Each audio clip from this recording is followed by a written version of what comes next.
The Southside Green Zone Council was appointed by the Minneapolis City Council. We have on the consent agenda the Southside Green Zone Council, the passage of the resolution. As I move approval of the consent agenda, all of those in favor of the motion, please signify by saying aye. Aye. Those opposed say no.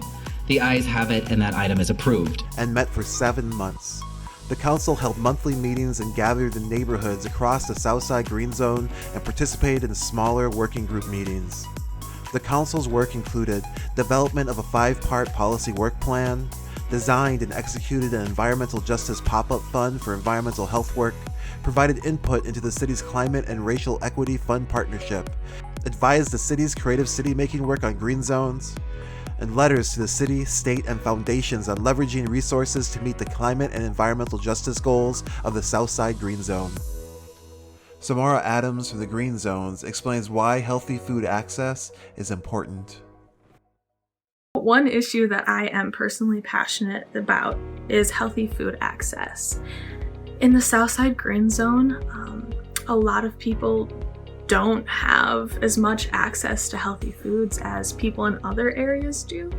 And if they are able to access healthy foods, it tends to be a lot more expensive. And so a lot of times people just avoid buying it, or if they do buy it, sometimes people don't know how to properly cook it, and so it ends up being wasted. And then a lot of people don't know how to garden, how to grow their own food, or they don't have access to supplies and whatnot, and so they're not able to grow it on their own. So I think it's really important for us in the Southside Green Zone to look at this issue, because not only is growing your own food a sustainable, ecologically sound process, but I also think in order for the whole community to be healthy, it's important that the individual community members are healthy as well. One of the recommendations that the Southside Green Zone has is asking the city to dedicate more staff, more resources, and more land to community gardening.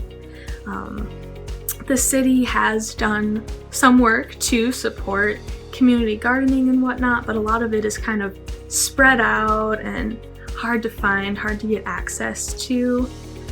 And there isn't a lot of it that is really like long-term, nailed down kind of. So we really want to ask the city to dedicate a lot more of their resources to supporting community gardening in the Southside Green Zone specifically.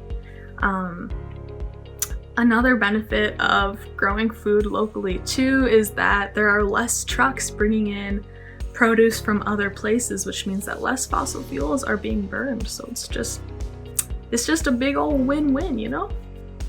The Southside Green Zone Council members summarized the importance of this work in their August 2019 letter to the city of Minneapolis. The environmental disparities we face as a community have been institutionalized through decades of planning, decision-making, and investment patterns, which have sacrificed the health and well-being of our community and families. We hope the next generation of investments by government, philanthropy, and private capital will work to fix this history and be done in partnership with the Southside Green Zone and other critical local groups already doing work in the area. A much higher level of government and philanthropic resources are needed to achieve the sustainability and climate vision of the Southside Green Zone, a transition that must be grounded in justice. This is articulated in the Southside Green Zone's priorities on tangibly improving air and soil quality, healthy food access, and health and energy and housing intertwined with the social and economic priorities on green economy, anti-displacement, self-determination, and accountability. These all go hand in hand to ensure the people living here are benefiting and designing the investments in air, soil, food, housing, and energy.